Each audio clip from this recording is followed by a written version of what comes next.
पति ने पत्नी की हत्या कर उसे एक बक्से में डाल दिया। लेकिन अप्रत्याशित रूप से एक अजीब घटना घटी। 3 दिन बाद पत्नी के अंतिम संस्कार में अचानक एक बड़ी सी हाथ निकलकर सहेली के बालों को कसकर पकड़ लेता है। यह देखकर सभी लोग दंग रह गए। पति ने तुरंत पत्नी का हाथ हटाया, सोचा कि शायद वह अभी जिंदा है। उसने फिर से हाथ बढ़ाकर पत्नी की सांसें टटोलनी चाहिए, लेकिन पत्नी की तो सांसें बहुत पहले ही थम चुकी थीं। फिर उसने मान लिया, शायद पत्नी अपनी सहेली से बिछड़ना नहीं चाहती थी, इसलिए अंतिम बार उसे गले लगाना चाहती थी। इसके बाद सबने औरत को सफेद कपड़े से ढक दिया और अंतिम संस्कार की तैयारी करने लगे। लेकिन उसी नाजुक पर पत्नी की आंखों के कोने से आंसू टपक पड़े। असल में कुछ देर पहले ही पत्नी को करंट लग गया था, जिससे उसका पूरा शरीर निष्क्रिय हो गया। जब पति काम से लौटकर आया और यह दृश्य देखा तो वह बुरी तरह घबरा गया। सोच बैठा कि पत्नी मर गई है और उसका शव गले लगाकर रोने लगा। रोते रोते उसने अपनी पत्नी की सहेली को फोन कर दिया। सहेली को जैसे ही पत्नी की मौत का समाचार मिला,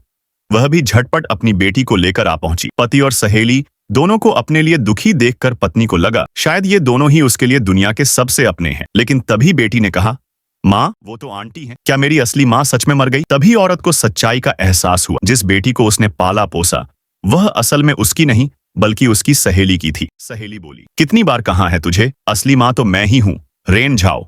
बेटी बोली, नहीं, मेरी असली माँ तो आप ही हैं। असंभव है, झाओ झाओ को मैंने ही 10 महीने गर्भ में रखा और जन्म दिया। पति खामोश रहा। असल में सहेली पहले से ही पति के साथ मिलकर